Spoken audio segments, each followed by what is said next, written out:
देवों के देव महादेव के चरणों में प्रणाम करती हूँ। मेरा प्रणाम स्वीकार हो। माता पार्वती के चरणों में प्रणाम करती हूँ। मेरा प्रणाम स्वीकार हो। सभी देवी देवताओं के चरणों में प्रणाम करती हूँ। मेरा प्रणाम स्वीकार हो। सभी गुरु भाई बहनों के चरणों में प्रणाम करती हूँ। हर हर महादेव। गुरु भाई बहनों, गुरु भाई बहना कथा सुन रहे हैं तो पूरा जरूर सुनिए। कथा आधा अधूरा न तो सुना जाता है और न ही सुनाया जाता है। आधा अधूरा कथा सुनने से शिव गुरु का अपमान होता है और पूरा सुनने से ज्ञान होता है। इसलिए जब भी सुनिए पूरा सुनिए। एक गांव में बेटा, बहू और माँ रहती थी। तीनों के जिंदगी खुशी से बीत रही थी। बेटा माँ को बहुत ख्याल रखता था। कभी कोई चीज के कमी नहीं होने देता था। कुछ भी माँ कहती थी तुरंत पूरा कर देता। माँ के खाना खाने के बाद ही वह खाता था और बेटा के चलते बहू भी सेवा करती थी। गुरु बहना, एक बार की बात है गुरु बहना, बेटा के काम गांव में अच्छा से नहीं हो रहा था। गांव के कमाई से घर के खर्चे में पैसा कम पड़ने लगा। तब वह सोचता है कि बाहर जाकर कहीं काम करे। तो बेटा बाहर चला जाता है गुरु बहना। जब बेटा बाहर चला जाता है तो बहू सास के दुख देने लगी कि अब तो कोई हमको देखने वाला नहीं है। इस बुढ़िया को हम कैसे भी रखें। बूढ़ी सास को खाना तक भी नहीं देती थी। एक टाइम खाना खिलाकर रखती थी। रात के समय भूखे ही सुला देती थी। इसी चलते बुढ़िया बेचारी दुबली पतली होते जा रही थी। लेकिन अपना दुख किससे कहे। उसका दुख तो सुनने वाला कोई नहीं था गुरु बहना। बेटा जब बाहर से कमा कर आता है गुरु बहना, तब अपनी माँ से कहता है, माँ तुम ठीक तो हो ना, बहू अच्छी तरह सेवा करती थी ना। माँ अपने बेटे से कुछ नहीं कहती है कि अभी आते आते अपने बेटा से क्या कहें। वह कह देती है कि हाँ बेटा हम ठीक हैं। रात के समय जब खाना पर बैठता है तो अपनी पत्नी से कहता है, माँ खाना खा ली है। तब पत्नी कहती है, हाँ माँ तो खाना खाकर सोने चले गए। बेटा खाना खाने के बाद माँ से पूछने जाता है, माँ खाना खा ली। तब माँ कहती है, नहीं बेटा अभी तो नहीं खाए हैं। फिर जाकर अपनी पत्नी से कहता है कि तुम तो बोल रही थी कि माँ खाना खा लिए हैं, लेकिन माँ तो कह रही है कि अभी नहीं खाए हैं। पत्नी कहती है कि माँ अब बूढ़ी हो गए हैं, उनको कहाँ कुछ ख्याल रहता है, सब तुरंत में भूल जाते हैं। सबसे पहले तो वही खाना खाकर सोने चले गए हैं। फिर बेटा कुछ नहीं कहता है, जाकर सो जाता है गुरु बहना। अब माँ के तो भूखे पेट नींद नहीं आ रहा था। करवटें बदल रही थी कि अब क्या करे, आज खाना भी नहीं खाए हैं। भूखे पेट होने के कारण वह कहती है, निंदिया रानी आ जाओ मेरे साथ सो जाओ, मेरा मन बहला जाओ। तब बहू अपने पति से कहती है, देखिए आपकी माँ क्या कहती है, निंदिया रानी आ जाओ। उस बात को नहीं सुनने देती है अपने पति को। उसके बाद वाला शब्द सुनाती है कि मेरे साथ सो जाओ, मेरा मन बहला जाओ। अपने पति को सुनाकर कहती है, देखिए आपकी माँ किसी को अपने साथ खोज रही है। आप अपनी माँ को शादी करा दीजिए। वह शादी करना चाहते हैं, उनको अकेले मन नहीं लगता है। फिर दूसरा दिन हुआ, सब लोग अपने अपने घर में सोने चले गए। फिर बुढ़िया को नींद नहीं आ रहा था, तो यही बात कहती है, निंदिया रानी आ जाओ मेरे पास, सो जाओ मेरा मन बहला जाओ। उसको प्रतिदिन का यही काम था। बेचारी को भूखे पेट नींद नहीं आता था।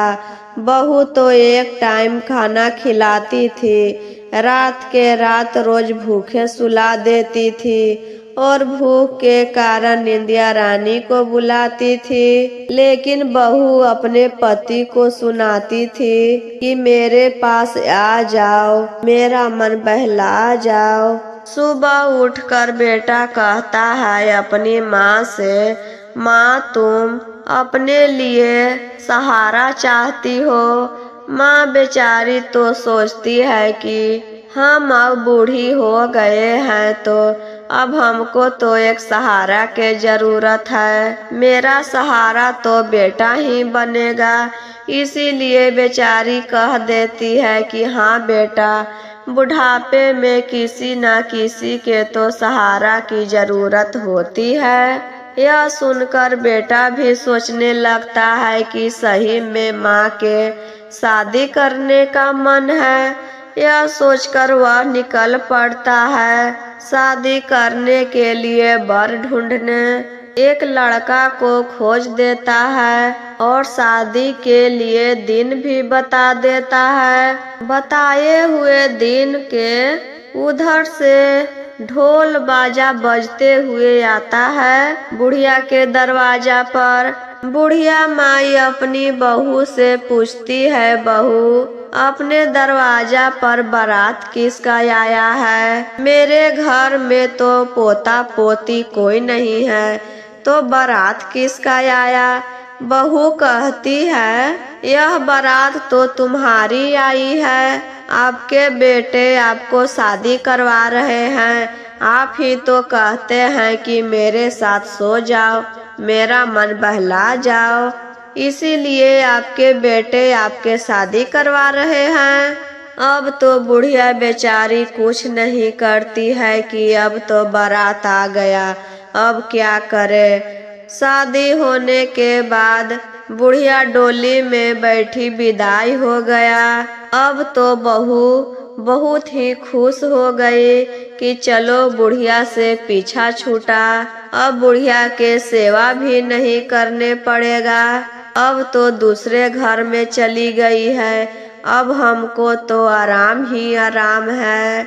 बुढ़िया माई के विदाई हुआ था तो रास्ते में जाते जाते रात हो गया और एक हवेली पड़ता है रास्ते में। वहीं पर कहार डोली रोक देता है और आराम करने लगता है कि आज रात यहीं पर बिताएंगे, सुबह उठकर अब जाएंगे। उस हवेली में बुढ़िया जाती है तो देखती है कि सारा सामान बिखरा पड़ा है और उसमें कोई भी आदमी नहीं है। इधर सूप बिगा हुआ है तो उधर बढ़नी बिगा हुआ है, बर्तन भी इधर उधर बिखरा पड़ा है। सब अपने आप में बातें कर रहे थे सूप बढ़नी कि जो हमको हटाकर रख देगा उसको हम सुंदर बना देंगे। बुढ़िया माई सूप को एक खूंटी में टांग देती है, बढ़नी एक कोना में जाकर रख देती है। बर्तन सब एक जगह इकट्ठा कर कर रख देती है, पूरा घर साफ सुथरा कर देती है। तब वह एक 16 साल की सुंदर कन्या बन जाती है। जब सुबह हुआ तो कहार वहां से जाने के लिए सोचता है तो देखता है कि हवेली में से एक 16 साल की सुंदर कन्या निकलती है और डोली में जाकर बैठ जाती है। अब कहार भी सोचने लगता है कि यह तो बूढ़ी औरत थी और यह सुंदर कन्या कैसे बन गई। फिर वह कुछ नहीं पूछता है, वहाँ से डोली उठाता है और ससुराल लेकर चला जाता है। वहाँ पर कन्या के परिछावन होता है, गृह प्रवेश होता है।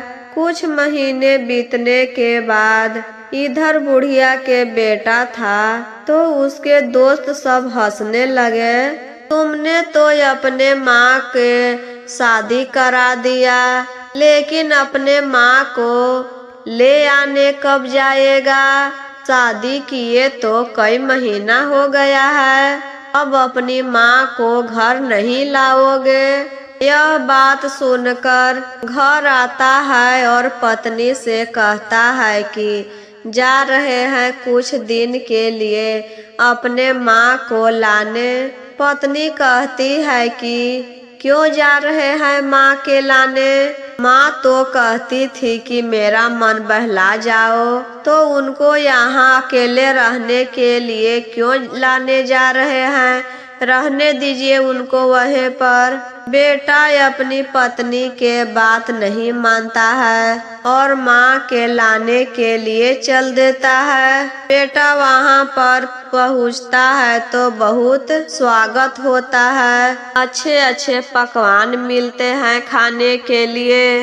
फिर बेटा कहता है कि हमको अब अपने माँ से मिलना है, हमको माँ से मिला दीजिए, मेरी माँ कहाँ है? तब वह लड़की कहती है, तुम्हारी माँ तो हम ही हैं बेटा।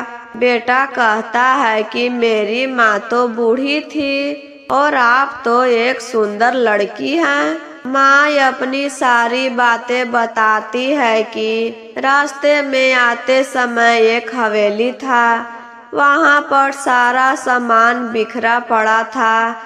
वहाँ के सभी सामान आपस में बातें कर रहे थे कि जो हमको हटाकर यहाँ से अच्छी तरह से रख देगा तो हम उसको सुंदर कन्या बना देंगे। तब हम वहाँ के सारे सामान एक जगह इकट्ठा कर कर रख दिए, हवेली साफ सुथरा कर दिए, तो हम सुंदर कन्या बन गए हैं। और इस उम्र में तुम मेरा शादी करवा दिया था बेटा, भला इस उम्र में कौन शादी करता है? बेटा कहा कि माँ तुम ही तो कहती थी शादी करने के लिए। माँ कहती थी नहीं बेटा, हम शादी करना नहीं चाहते थे, हम कुछ और कहते थे और तुम कुछ और सुन लिया। हम तो एक टाइम के खाना खाकर रहते थे, रात के समय बहू खाना नहीं देती थी, भूख के कारण हमको नींद नहीं आता था, इसलिए हम निंदिया रानी को बुलाते थे। यह बात सुनकर बेटा कहता है हमें माफ कर दो माँ, हमसे बहुत बड़ा गलती हो गया और चलो अब तुम मेरे साथ रहना। माँ कहती है अपने बेटे से अब हम कैसे जाए यहाँ से, तुम तो मेरा शादी करवा दिया है, यहाँ के परिवार अब हमें नहीं जाने देंगे। बेटा सब परिवार से बातें करके अपनी माँ को वहाँ से ले आता है। रास्ते में आते समय जहाँ बुढ़िया सुंदर कन्या बनी थी, वहाँ पर आकर कहती है शिव गुरु अब हमको मेरा पहले वाला रूप दे दीजिए। तो फिर से वह बूढ़ी बन जाती है और अपने बेटे के साथ घर आती है। घर आकर बेटा अपनी पत्नी से कहता है मेरी माँ उस समय क्या कहती थी? पत्नी कही कि आप तो अपने कानों से सुने थे कि क्या कहती थी। बेटा कहता है नहीं तुम झूठ बोल रही हो, माँ कुछ और कहती थी और तुम कुछ और सुनाती थी हमें, और माँ को खाना भी नहीं देती थी। तो तुम इस घर से निकल जाओ, अब तुमको इस घर में कोई काम नहीं है। अब हम अपने माँ को ले आए, माँ के साथ ही रहेंगे। पत्नी सास के पैरों पर गिरकर माफी मांगने लगती है, हमें माफ कर दीजिए माँ जी। और पति से भी माफी मांगती है कि हमें माफ कर दीजिए, हमसे बहुत बड़ा गलती हो गया है। सास अपनी बहू को माफ कर देती है और बहू उस दिन से सास के खूब सेवा करने लगी और तीनों परिवार मिलकर खुशी खुशी रहने लगे। यह कथा आपको कैसा लगा गुरु बहना, कमेंट बॉक्स में जरूर बताइए। ऐसे ही और वीडियो देखने के लिए मेरे चैनल पर नए हैं तो चैनल को सब्सक्राइब करिए, लाइक करिए, शेयर करिए।